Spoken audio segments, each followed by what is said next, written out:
It's up!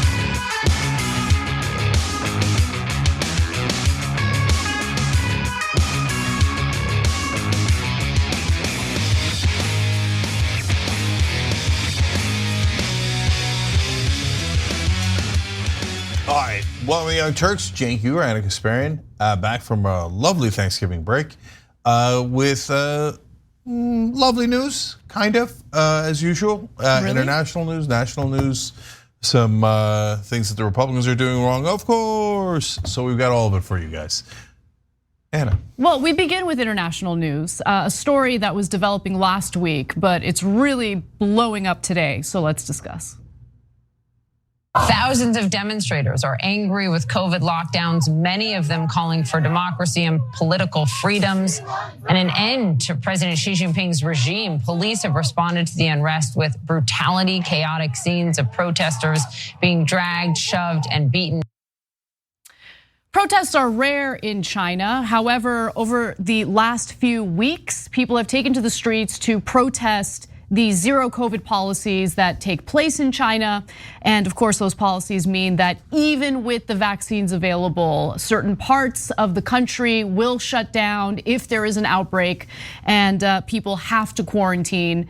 And that has led to some unintended consequences, to say the least, including unnecessary deaths in one apartment fire, which we'll talk about in more detail in just a moment. But the protests are, again, mostly about the country's zero COVID policy, which means constant lockdowns and quarantines. The 1.4 billion plus residents of China remain at the mercy of the stringent policy. It's designed to stamp out infections by relying on snap lockdowns of apartment buildings and sometimes whole cities or regions, as well as forcing lengthy quarantines and a litany of tests on residents. Now, this obviously leads to economic issues for people living in China. And due to the fact that we're all interconnected economically speaking, it's causing supply chain issues for the rest of the world. But I think it's also worth discussing what happened during this deadly fire in Urumqi, where 10 people died, and many are blaming these deaths on the COVID lockdowns and how it actually hindered any progress for firefighters to fight the fire. So without further ado, let's take a quick look at this next video. 10 people were killed and 9 injured in a fire at an apartment building. Most parts of Xinjiang have been under lockdown for more than 100 days. The deadly fire sparked nationwide outrage because widely circulated videos, which have now been censored in China, show that COVID lockdown measures very likely delayed firefighters from getting to the scene. State media claims that people in the compound were allowed to leave the building. However, videos show fire trucks unable to get close to the scene because the compound entrance was partially blocked. The video shows it's blocked with fences, tents, and metal barriers that are normally used as part of COVID measures. The video shows smoke and flames coming from a high floor of the building, but the water failing to actually reach the fire. What adds to the tragedy is that those who died in the fire likely spent their last 3 months largely confined to that building, if not entirely. So that fire and the number of people who died as a result of that fire certainly fired people up and they took to the streets. One other thing that I'll mention before going to you, Cenk, is that, I mean, think about what's currently taking place on the world stage with the World Cup. And you see all of these world-class athletes standing side by side among one another without masks. And I'm sure that some people in China see that and think to themselves, well, I'm basically imprisoned in my own apartment right now. I'm not able to go outside, but look what's happening with the World Cup, look what's happening with these athletes. And they're frustrated, and I totally understand why they would be. Yeah, if you have the wrong system, you're gonna get the wrong results. It happens every time. So there's I want to take a broader look at it to give you a sense of the context here.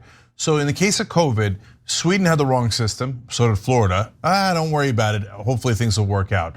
Well, no, that was the wrong strategy, and I know what they were thinking. They had absurd ideas about herd immunity and let's get through it quicker, etc. And what wound up happening is a death per capita rate that was significantly higher in places like Sweden and red states in America. So, but China had the wrong policy in the opposite direction, where they said, and they were nearly taunting the rest of the world, even though it came from Wuhan originally. And they were like, oh yeah, we're so authoritarian, we lock everything down, and we lock it down forever, and our people are so obedient, they just listen to us, unlike you unruly Americans. And the reality is Sweden and the red states were wrong, but so was China. And it's now an open argument as to which one was more wrong. The correct answer is to be measured and thoughtful and figure out the strategy that causes the least amount of damage. And you have to take into account every factor, not just COVID, but also how do people react when they're isolated for too long. And by the way, we had a crime outbreak here right after COVID. Was that slightly related? Studies haven't determined that yet, but there is some argument to be made there. So there's a lot, and by the way, learning for kids in school, a huge part of this as well. So China is wrong about that. We were partially wrong about that for some period of time here in America. So, and look, this is also in cases that have nothing to do with COVID. I remember when everybody was excited about Japan and they had bought Rockefeller Center. This is all the way back in the early 90s, and that's it, Japan has a better system than us. And I was like, no, it's top down. It allows for almost no creativity. It cannot take off, and it didn't. The Soviet Union, totally wrong incentives, wrong results. So this comes all the way back to the issue of authoritarian government of China. In the long run, it is the wrong system. It is untenable. And whether it's COVID or something else, eventually people will rise up, especially as China becomes more heavily concentrated in the middle class. Middle classes usually rise up quicker, and so that's what China is dealing with now, and they should. That's a good, healthy response to a government that is too oppressive. And even with the so-called zero COVID policy, right now, the number of COVID cases in China is the highest it's ever been, right? And look, for me, I don't know why it's so difficult for people to understand this, okay? So taking those who have, immunity issues, other health concerns where the vaccine isn't as effective and won't protect them from hospitalization or potentially dying from COVID. For everyone else, once the vaccine's available, once you're able to get vaccinated, once you're able to get boosted, is there some possibility that you still could contract COVID and get sick? Yes, but what's the likelihood of getting hospitalized? What's the likelihood of dying from COVID? People are gonna get sick, either from COVID or from other illnesses. You can't prevent that from happening. You can't shut down society completely to stop that from happening, you know? And it was hubris on the part of the Chinese government to think that they could. What, you have a culture that you think is so obedient that they will listen to any command, no matter how unreasonable? Well, you were wrong about that. At the end, human beings are gonna be human beings. And also, there's a little bit of a factor that is not often discussed here, which is that the Chinese were not able to replicate vaccines that match the efficacy of the ones in the West. And they caught feelings over that, the government did and the leadership did. And so China is not very highly vaccinated. And so they de-emphasize vaccines, which are actually the correct answer. And they emphasize lockdowns, which in the long run, as you see here, I mean, Jesus, we're 3 years in here, right? The rest of the world is out and about, and they're all still locked up. That is clearly not the right answer in the long run, and so there's massive mistakes. That's a really interesting and important piece of context. Like I didn't realize they had been de-emphasizing vaccinations, especially Western ones. Yes. Oh my God, especially the Western vaccines? Of course, because they want to take pride in a Chinese vaccine. Oh, we don't want that. No, we're not winning. We're not winning with our world leaders. No, okay? We're not. And this is not just a commentary on China. We're just not winning with world leaders right now. Okay, just failure upon failure. I just want to also note that there are some demonstrators who are taking the risk of not only taking to the streets, but demanding that Xi Jinping, the leader of China, step down. Some demonstrators went so far as to call for the Communist Party and its leader to step down. Many were fed up with Xi, who in October secured a precedent-defying third term as the party's general secretary, and his zero COVID policy, which continues to disrupt everyday life, hurt livelihoods, and isolate the country, which is just demonstrably true. And one of the individuals who was recently met with brutality by authorities in China was BBC reporter Ed Lawrence, I believe. Yes, Ed Lawrence is his name. So we have a quick video of him getting arrested. Let's take a look at that. Take a look at BBC reporter Ed Lawrence being taken into custody in Shanghai.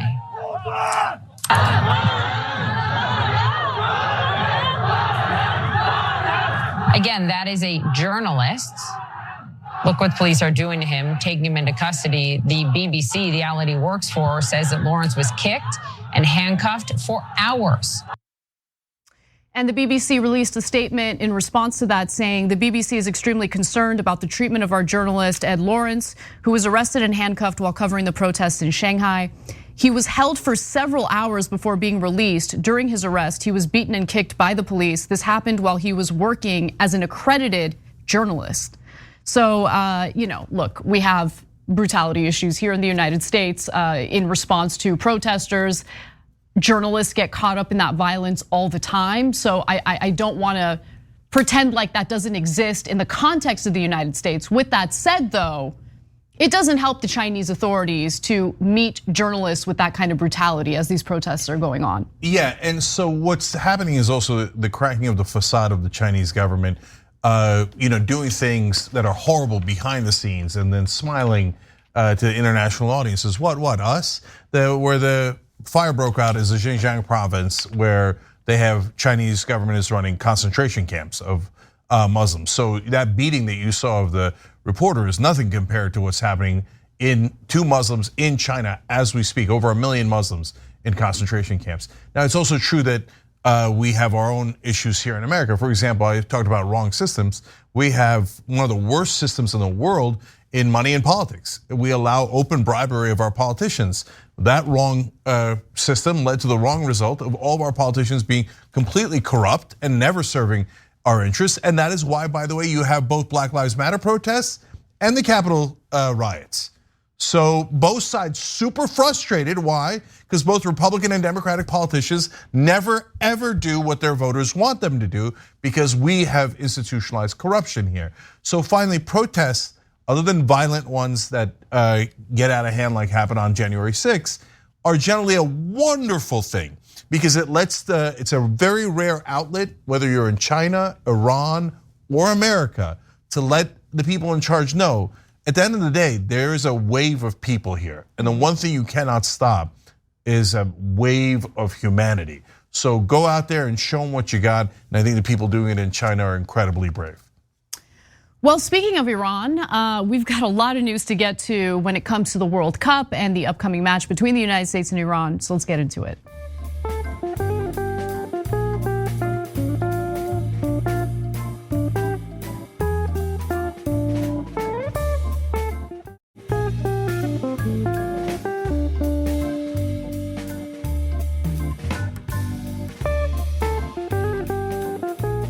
For around 24 hours, the US men's team displayed posts and a Twitter banner of the squad's matches with the Iranian flag bearing only its green, white, and red stripes.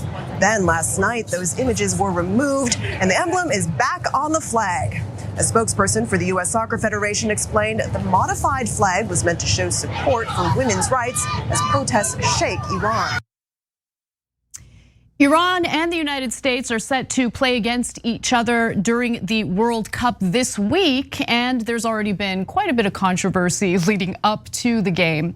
Now, the United States hasn't played Iran since 1998, and Iran actually did win last time. But aside from the match, the upcoming match, I think it's worth discussing what the United States did, the US Soccer Federation did with altering the flag of Iran and how Iran responded to it. And it's part of this endless growing tension between the two countries. This is more than just a soccer match. This is about geopolitical relationships and the ongoing conflict between these two countries. Now, Iran is demanding that the United States get booted from the World Cup after the US Soccer Federation changed Iran's flag on social media platforms to show support for the protesters in Iran. The federation had temporarily displayed Iran's national flag on its official Twitter, Instagram, and Facebook accounts without the emblem of the Islamic Republic. A now deleted graphic of the Group B standings posted on Saturday displayed the Iranian flag only bearing its green, white, and red colors, as you guys saw in the video earlier. Now, US Soccer has said that it just wanted to change the official flag for 24 hours to make a point that they support the protesters in Iran. And after that, they would change it back, which they did. But I can also understand the outrage that Iran might feel over this. Just consider what the United States would feel if Iran did the same thing in altering the US flag. Now, US Soccer says, quote, "The change was a one-time graphic. We have the main flag on our website and other places." And I do want to go to the USA soccer team reacting to this form of protest. Let's watch. The intent of the post was to show support for women's rights. It was meant to be a moment. We made the post at the time. All of the other representations of the flag remain consistent and will continue to. We support women's rights. We always have, we always will. That message will remain consistent. And what we're doing as a team is supporting that while also trying to prepare for the biggest game that this squad has had to date. And it is the biggest game for the US team because the US team must win in order to advance to the next, I guess, round of matches. So Cenk, what do you think about this? Because on one hand, when it comes to these sporting events, whether it's the Olympics or the World Cup, there's always been some form of protest, some form of political commentary by the athletes, and it's been kind of important for them to speak out. On the other hand, though, I do kind of feel like antagonizing Iran in this context isn't really helping the situation much. See, you've got a problem there, Anna, which is that you're doing nuance, which people don't like. Oh, okay? so I don't actually have a problem. You have to just blame one side or another and keep it simple. I was like, wait, why do I have a problem? Why do I have a problem? Okay. No, because like, so here, let me explain. So I loved it when Iran's team showed solidarity with the protests by not singing the Iranian national anthem on their first game. See, that is a powerful message to the people of Iran. We're actually on your side, not on your oppressor's side. When we do a gimmick like taking the logo off of the Iranian flag, it presents a couple of problems. One, it makes our side needlessly political.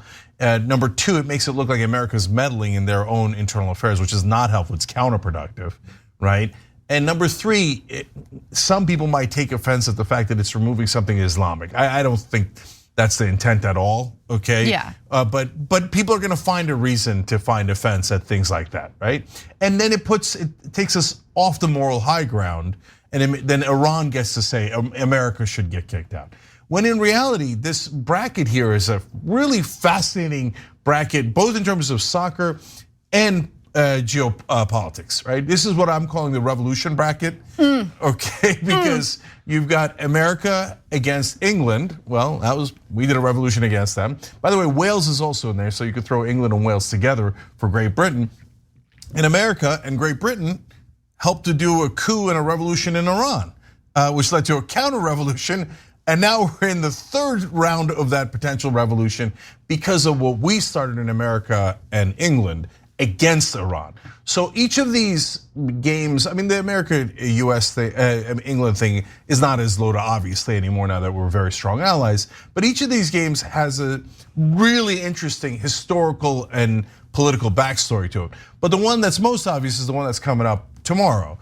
So not only do you have these current day machinations with the Iranian government protesting a little too much here, and what they're trying to do, the reason why I say it's counterproductive for us to do it is because it gives the Ayatollah in Iran a way to say, we're all fighting against the Americans.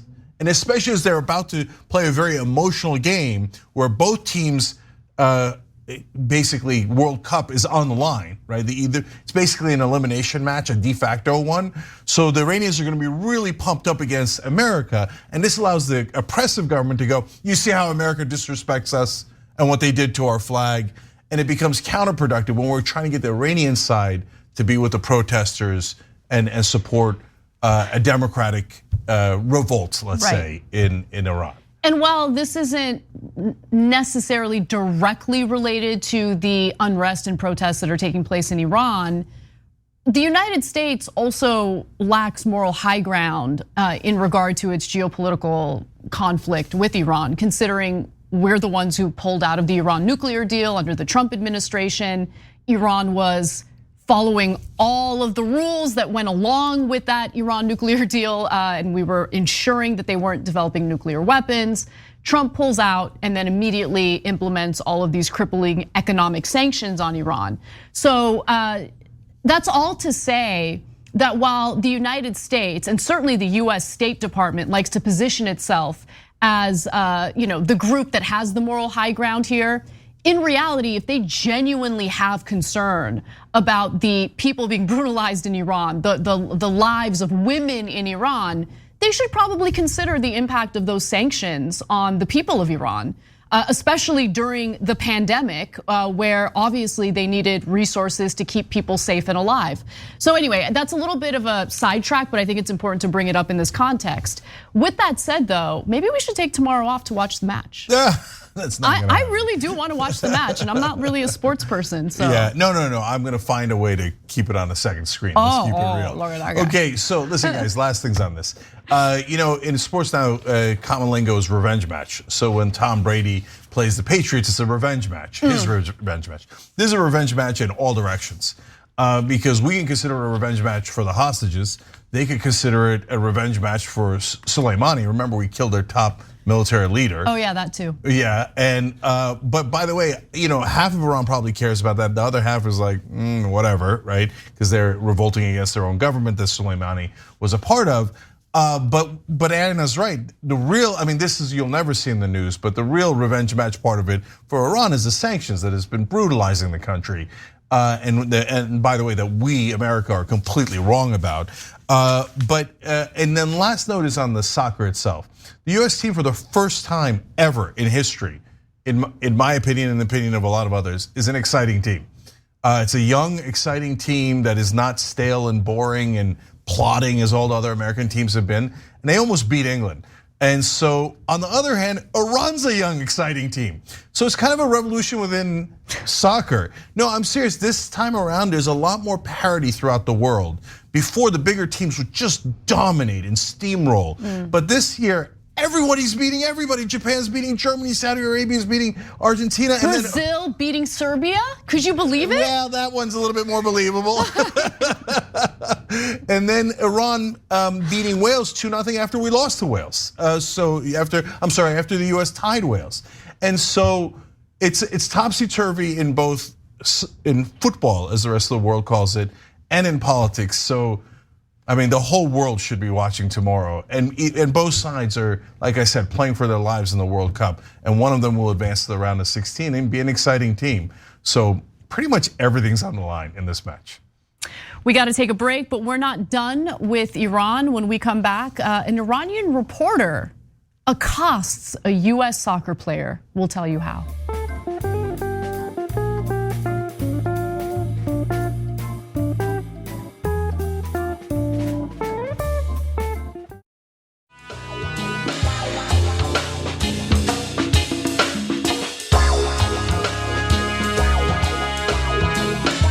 Back on TYT, Cenk and Anna with you guys, but also Melissa Stoner, AKA Melly Puff Dragon. That's a fun I see you, Melly Puff. I see you. Puff. Okay, that's awesome. And Amanda Tucker, I often read your comments. Amanda Tucker became a member. So thank you for doing that, guys. You helped make this show possible. They did it by hitting the join button below the video on YouTube. You can do likewise, or tyt.com/join. All right, Casper. Well, a US soccer player was accosted. Let's watch. Are you okay to be representing a country that has so much discrimination against black people in its own borders. And we saw the Black Lives Matter movement over the past few years. An Iranian reporter confronted US soccer player Tyler Adams during a press conference. And this is part of the ever-growing tensions between the United States and Iran. It's really come to a head at the World Cup in Doha. And so let's see how Adams responded to the provocative question. You're pronouncing our country's name wrong. Our country is named Iran, not Iran. Please, once and for all, let's get this clear. Second of all, are you okay to be representing a country that has so much discrimination against black people in its own borders? And we saw the Black Lives Matter movement over the past few years. Are you okay to be representing the US? Meanwhile, there's so much discrimination happening against black people in America. My apologies on the mispronunciation of your country. Yeah, that being said, there's discrimination everywhere you go. One thing that I've learned, especially from living abroad in the past years and having to fit in different cultures and kind of assimilate into different cultures, is that in the U.S. we're continuing to make progress every single day. Growing up for me, I grew up in a white family with obviously an African American heritage and background as well. So I had a little bit of different cultures, and I was very very easily able to assimilate in different cultures. So not everyone has that ease and the ability to do that, and obviously it takes longer to understand. And through education, I think it's super important. Like you just educated me now on the pronunciation of your country. So. It's a process. I think as long as you see progress, that's the most important thing. Now, I'll just say one thing before I go to you, Cenk. I just really appreciated how he handled that, because it's easy to have a knee-jerk reaction, especially when someone's like, "That's not how you pronounce our country's name," right? Like it's easy to kind of get defensive, and he didn't do any of that. He immediately apologized for the mispronunciation of Iran. And then he went on to explain how he deals with the discriminatory practices here in the United States. And he mentions that there's been some progress. I think the progress element of it could be debated, but nonetheless, I think in the context of this press conference, he handled that as well as anyone possibly could. Yeah, loved it. Okay, yeah. So the part of the reason I loved it is because a lot of the questions posed to athletes on all teams, not just the American team, is a lot of like, ha ha, and how do you answer for your country doing this? Okay, and so the reality is, it's possible that people within the country don't agree with what the government is doing at all. And so you're asking a biracial player there, hey, what do you think about the oppression of blacks in America? We said, well, not a big fan, okay, unsurprisingly. But he gives a nuanced answer about, hey, here's how we're trying to get better. Here's why it's a problem, honestly, everywhere, right? And that we should all go towards solutions towards it. Oh man, it's refreshing to see an athlete that is so young be so composed and mature and intellectual and give a great answer. And I agree with you, what you said 100%, Anna, about him not being defensive either. Yeah. And so it's, hey, listen, I'm not trying to come at you by pronouncing it wrong. I just didn't know, and thanks for correcting me. Yes. It's like you never hear that. Everybody's always so defensive or offensive. Right, I mean, you could tell that he's just so emotionally, mentally mature because of how he didn't get defensive, and like, he not only apologized, but thanked him for, thank you for educating me on the correct pronunciation. It takes a big person to do that, to say that, and I loved seeing it. The other thing that I'll just mention quickly is, look, we definitely have issues here in the United States. We are seeing the brutality that protesters in Iran are being met with, but it wasn't too long ago when there was unrest in our country in the summer of 2020, and we saw protesters get shoved into unmarked vans, by the authorities, not knowing where they were going, where they were being taken to. At the same time, to that Iranian reporter, listen, bro, like a 22-year-old woman was very likely beaten to death after she was detained for allegedly wearing her headdress incorrectly. So like, let's have a moment of self-reflection on both sides, okay? Yeah. Like this need to defend your country in any and all ways is unnecessary. You can have a nuanced view. You could love your country while simultaneously acknowledging where there are huge flaws that need to be addressed. So Ricky Strom on TYT Sports makes a really good point. I mean, that's why he's the captain of the team. You pick the captain based on some level of maturity and the ability to bring people together. Check out Ricky on TYT Sports when you get a chance. And one other thing, look, some of these countries that have authoritarian governments have some of the bravest reporters in the world, right? So I can't believe anybody does independent journalism out of Russia. It's just so brave, I can't even imagine it. Totally right? agree. And if you're doing independent reporting out of Iran against the wishes of the government, incredibly brave. But understand that sometimes the ones that get sent to cover things are ones with official backing. And if the government is allowing a reporter to be sent in a completely authoritarian situation, that's why you might be seeing what sounds like a non-traditional reporter, instead of asking a question in a way that is in some ways neutral or objective, he comes in red hot with, "You're pronouncing the name of our country wrong," right? Well, I mean, he did come in hot, but not with tone. He had like a lovely English sounding accent and everything. It sounded very calm while he was asking, but let's not kid ourselves. Like the line of questioning was meant to be provocative. Yeah, and sometimes it's the government, basically press that's friendly to the government trying to needle Americans and try to start a fight, right? And that's why he might come in like that. And don't get fooled by the accent. They can grow up anywhere and still be government lackeys. We have most of our reporters speak perfectly good English, and they're total lackeys, okay, for our government in different ways, mainly our corporations. So and then finally, look, it could just be national pride, right? So I could see a Turkish reporter saying like, "It's not Turkey, it is Turkey," and everybody else being like, "Dude, chill, right?" But anyway, bottom line is, wonderful answer by the American captain, and I bet you that the players on Iran and the players on America probably agree with each other 1,000 times more than the American government and the Iranian government. If they were in charge, we'd probably have much better countries in both places.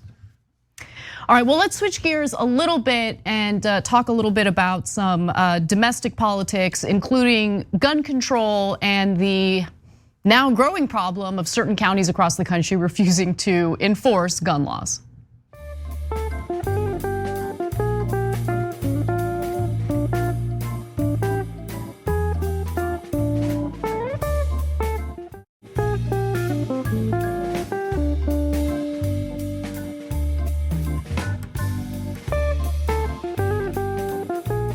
Do we want to continue to supply funding to law enforcement in counties that refuse to implement state and federal gun laws? Red flag laws are wildly popular, right? You're just temporarily taking guns away from people that. Do you want to withhold money for law enforcement? I think we have to have a conversation about whether we can continue to fund law enforcement in states where they are refusing to implement these gun laws. Democratic Senator Chris Murphy is furious with law enforcement failing to enforce gun laws, including red flag laws, and wants to have a discussion about potentially stripping federal funding from police departments that refuse to enforce such laws. In fact, why don't we take a listen to his argument with more context? Let's watch. Virginia and Colorado, where these mass shootings took place over the last 10 days or so, they already have red flag laws in place and they did not prevent those mass shootings. What we've, I think, learned in Colorado is that the county in which this shooting happened is a so-called Second Amendment sanctuary state. And I think the country's gonna have to learn about what's going on in this country. The majority of counties in this country have declared that they are not going to enforce state and federal gun laws. They have decided that they are going to essentially refuse to implement laws that are on the books. That is a growing problem in this country. And I think we're gonna have a conversation about that in the United States Senate. Do we wanna continue to supply funding to law enforcement in counties that refuse to implement state and federal gun laws? Now, Cenk, I know you have some strong thoughts on whether or not defunding police departments makes sense in this context. But first, let me give you some details, some stats here. And I think the comparative stats with Colorado Springs versus Denver is illuminating, to say the least. So Murphy is correct that so-called sanctuary gun counties exist, and Colorado Springs happens to be one of them. Of 64 counties in the state of Colorado, El Paso County, home to Colorado Springs, is one of at least 37 counties that have declared themselves a Second Amendment sanctuary and openly defied the state's gun laws. El Paso County's commissioners did so in response to the state's proposed red flag laws in 2019. In fact, let's give you a statement from Bill Elder. He is the El Paso County Sheriff who says, we're not going to pursue these on our own, meaning potential red flag cases. And he said that as the law was being debated in the state legislature, meaning that Sheriff's office is not going to run over and try to get a court order. Elder has said that the Sheriff's office would enforce court orders, but that it wouldn't pursue petitions on its own, except in some extreme circumstances. Because remember, in order for someone who might have violence issues, mental health issues, someone who isn't suited to own a lethal weapon like a gun, well, that case needs to be made. A petition needs to be made in regard to that individual, and it can be filed by law enforcement, which in this case, the sheriff's department is like, we ain't gonna do it, or friends and family of the individual in question. Now, Elder has been true to his word. So take a look at these stats, it's incredible. In Colorado, red flag petitions can be filed by law enforcement or a family or household member.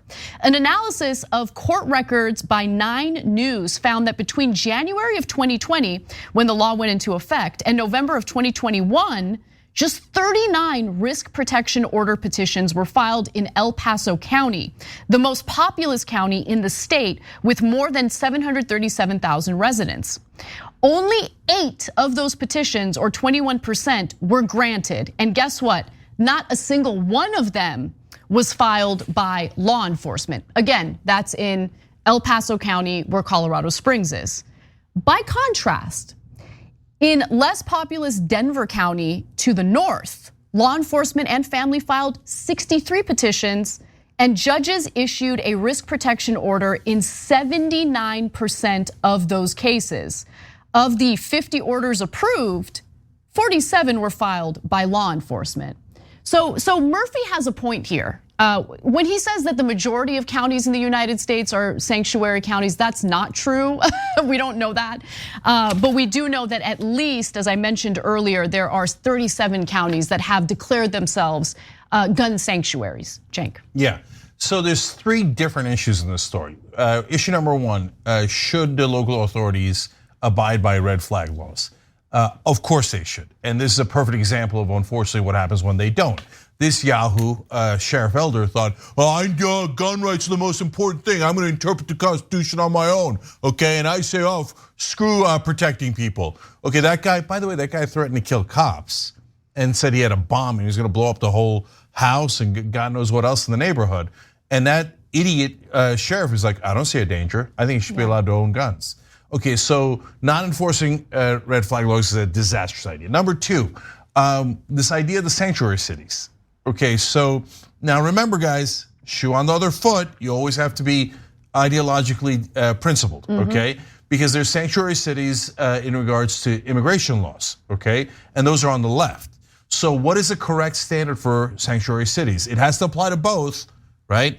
And so the reality is that, yes, local law enforcement does have some flexibility when it comes to things where they have to be proactive and where they have discretion. Okay, so now there is one giant difference in how it's applied between the Second Amendment ones and the immigrant ones.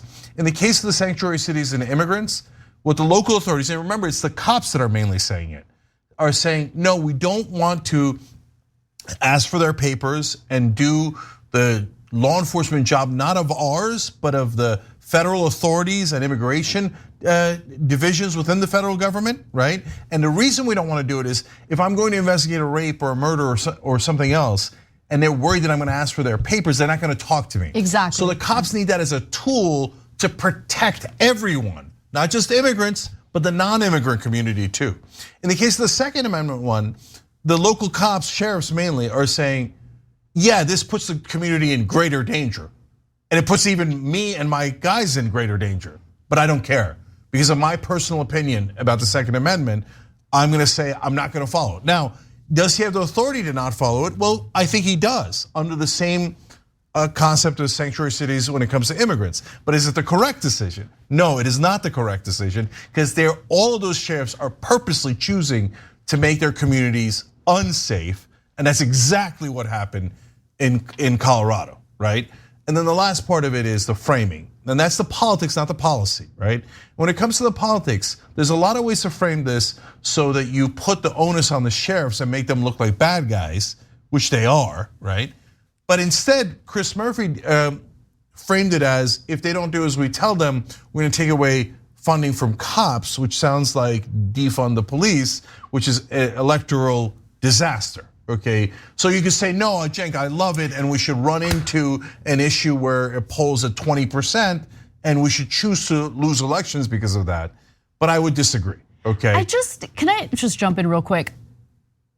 Why not pass like a federal law that would punish like the sheriff's departments that refuse to enforce the laws, right? Or the state, right? Like the state lawmakers, the state legislature should have some concern over the fact that local sheriff's departments are refusing to enforce the laws that they have passed through their legislature.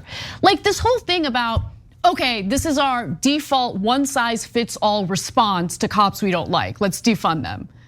Okay, but we're having a conversation about cutting funding to a social service that is flawed, but is that supposed to keep the community safer? I don't get it. Yeah, so the sanctuary stuff's a little bit tougher because it's really on the edge of their discretion. But there's oftentimes when cops do the blue flu where they just don't show up to work because their feelings were hurt. Oh, there was protests of us. Oh yeah, then we're not gonna show up. And there's 1,000 other ways that cops disobey orders that come from a legal source, right? Whether it's the mayor, the governor, whoever it might be, right? See, what I would do instead if I was a Democrat is say, look, I'm going to get more funding for mental health treatment so that this doesn't all land on the cops' doorstep.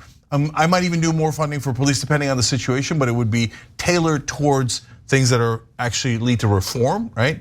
But I'm also going to fire the guys that are not following the law. In a freaking heartbeat. Yeah, and I don't know, like they're so deathly afraid of doing that, especially Democratic mayors. Like they huff and puff sometimes about police, and sometimes they do counterproductive reform, right?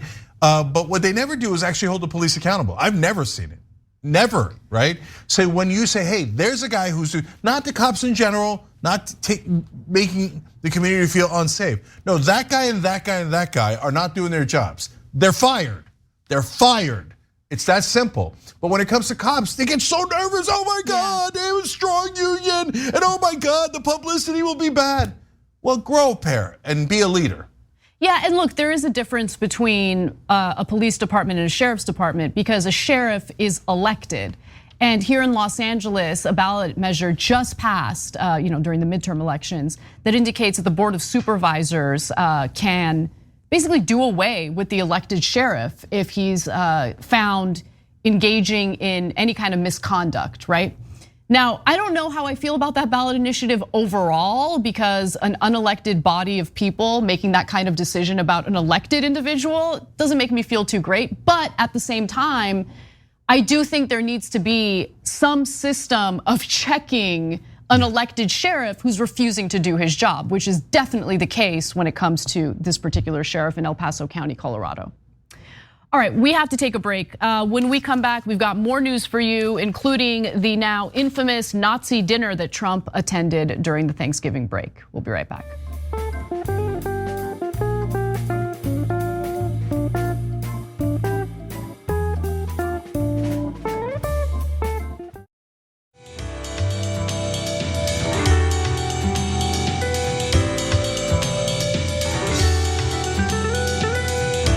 Back on TYT, Cenk and Anna with you guys, and also Muna. They just became a member. You're never gonna figure out how. Oh, you did. It's by hitting the join button below on the YouTube. Okay. Bing. Yep. Casper. All right, time to talk about some more unsavory individuals. I'm Ye. Welcome to America First. We got a great show for you tonight. Kanye West was opening for Nick Fuentes' show, America First. And if the green screen situation is any indication of the quality of that show, not a great show. Not a great show. But it's more than the tech issues. It's also the fact that Nick Fuentes is a giant pile of garbage and openly says anti-Semitic, racist, and terrible things. And so perfect match for Kanye West to be there, I guess. So here's what happened. By now you're probably aware of Kanye's recent anti-Semitic comments. Those remarks did end up costing Kanye West all sorts of business deals. But they also earned him a vile new group of friends, including Nick Fuentes. Now, on November 17th, Kanye was spotted leaving dinner with Fuentes. And the following day, Nick Fuentes posted a cartoon of himself and Kanye shaking hands on Telegram. Then on November 20th, Kanye invited X17 Online Video to his studio for a video interview. And Kanye officially announced that he is running for president in 2024. And Milo Yiannopoulos is making a comeback because he will be serving as his campaign manager. And if you look closely at the video, you can spot Nick Fuentes in Kanye's studio. Now, on November 22nd, Kanye was spotted at the Miami International Airport with Fuentes. The two were traveling to Mar-a-Lago to have dinner with Donald Trump, because of course. And 2 days later, on November 24th, Kanye posted a video on Twitter in which he talked about what happened during that dinner. That was amusing. Let's watch. Most perturbed about me asking him to be my vice president. I think that was like lower on the list of things that caught him off guard. It was the fact that I walked in with intelligence. So Trump is really impressed with Nick Fuentes. And Nick Fuentes, unlike so many of the lawyers and so many people that he was left with on his 2020 campaign, he's actually a loyalist. Imagine being one of the top artists in the country and then devolving into that. Well, just to give you some more details about the dinner, according to the New York Times, during the dinner, according to a person briefed on what took place, Fuentes, as Kanye likes to call him, described himself as part of Trump's base of supporters. Trump remarked that his advisors urge him to read speeches using a teleprompter and don't like when he ad-libs remarks. Fuentes said Trump supporters preferred the ad-libs, at which Trump turned to the others, the person said, and declared that he liked Fuentes, adding, quote, "He gets me." Now, there was a lot of backlash toward Trump for having this dinner with two well-known anti-Semites, and we can talk about some of that backlash and Trump's response to it in just a moment.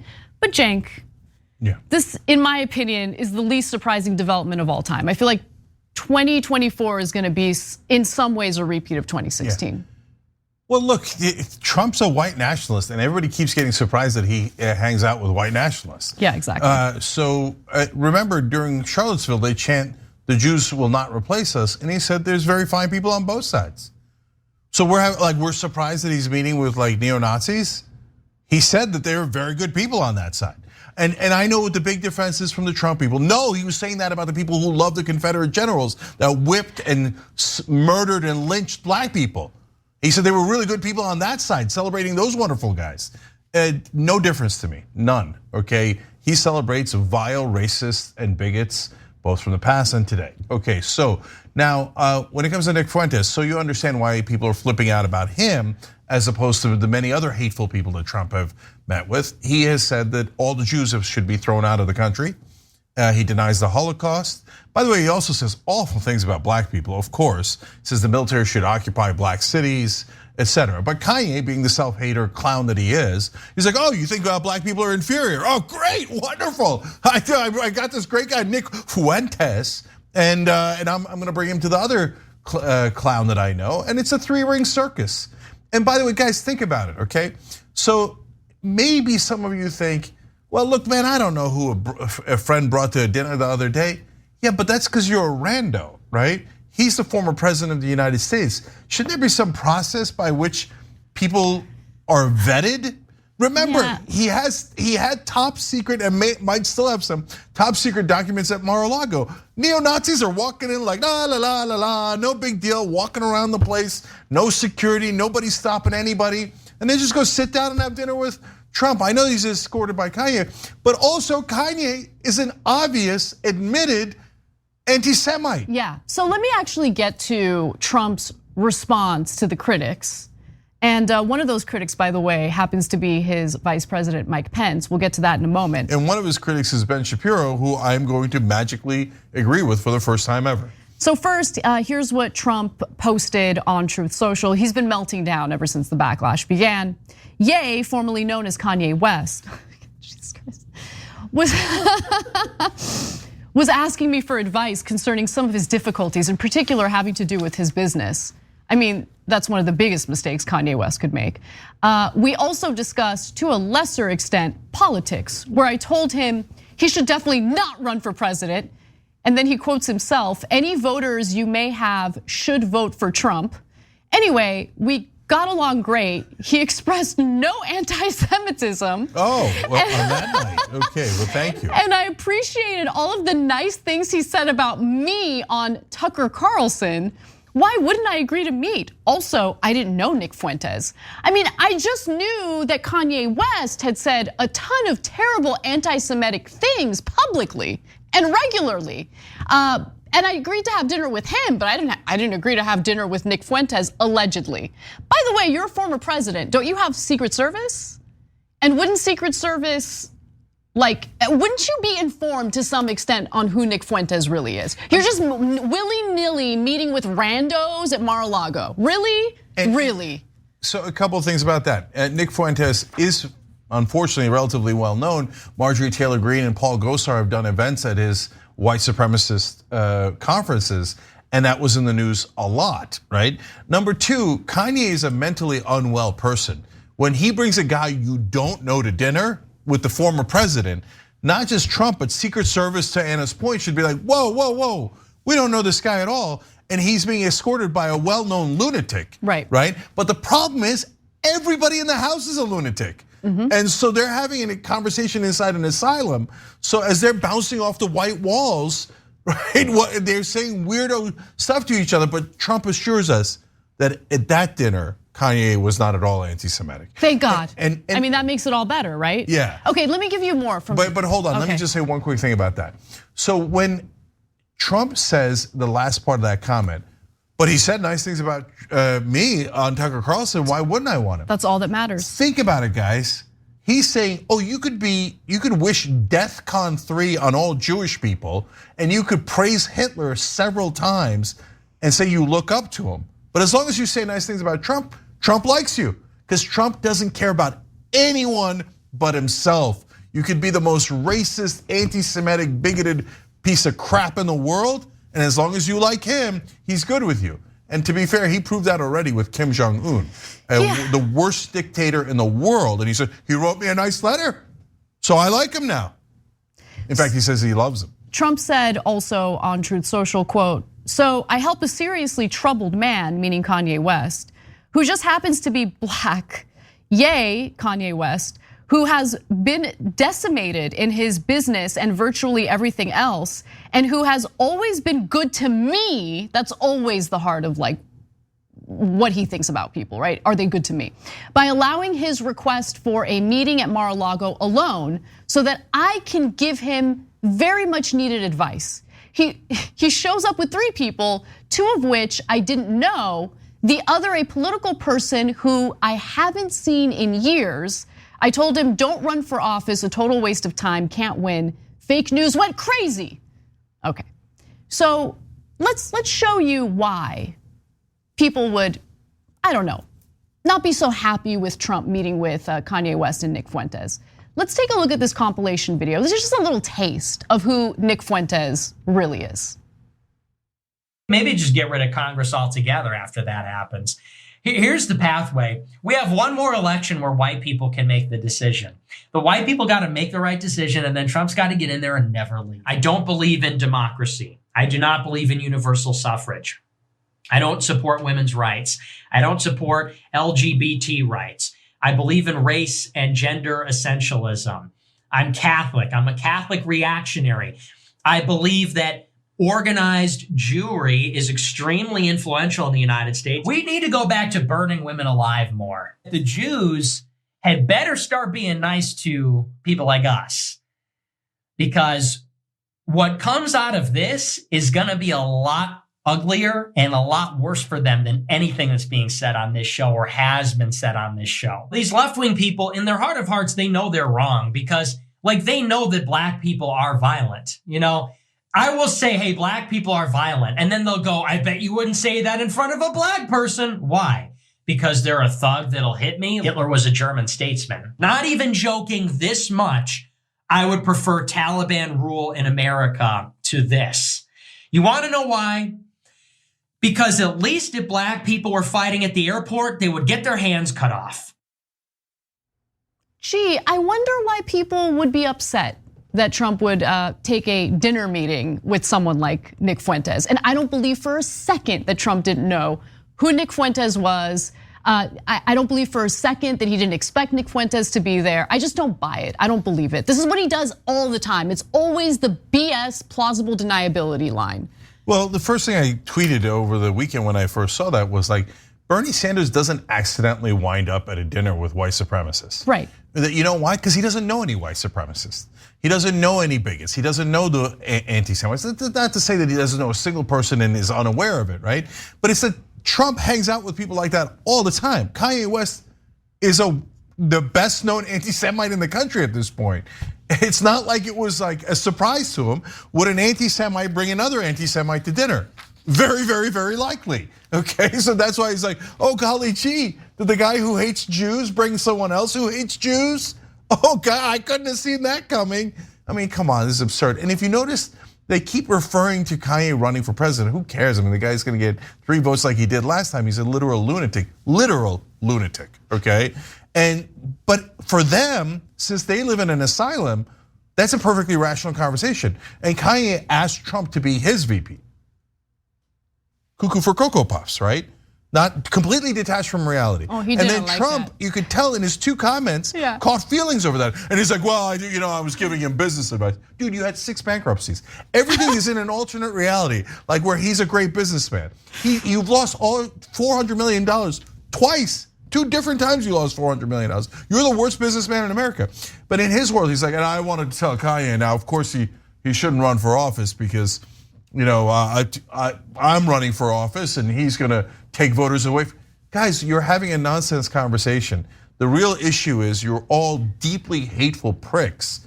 And unfortunately, one of you is in charge of one of the major parties in America, still to this day. And lastly, the Republican voters get by far the majority of the blame. Guys, you don't know Trump? They know. You know. They know. You know, and Trump himself has said 1,000 anti-Semitic comments. Yep. And you love to hide behind the fact, oh, his son-in-law is Jewish. Oh yeah, some of his top advisors are Jewish. No, he's constantly saying that they support Israel instead of America, that they like to negotiate and renegotiate deals, anti-Semitic tropes nonstop. And for the Republican voters though, as they see that monster at Mar-a-Lago, they don't think it's the bug. They think it's the feature that he hates all those groups. Well, we'll get to the second half of this story involving Ben Shapiro when we come back from the break. We'll also show you what Mike Pence had to say about Trump's dinner meeting with Nick Fuentes and Kanye West. Stick around, we'll be right back. I am scary, I am threatening. I'm Darth Vader.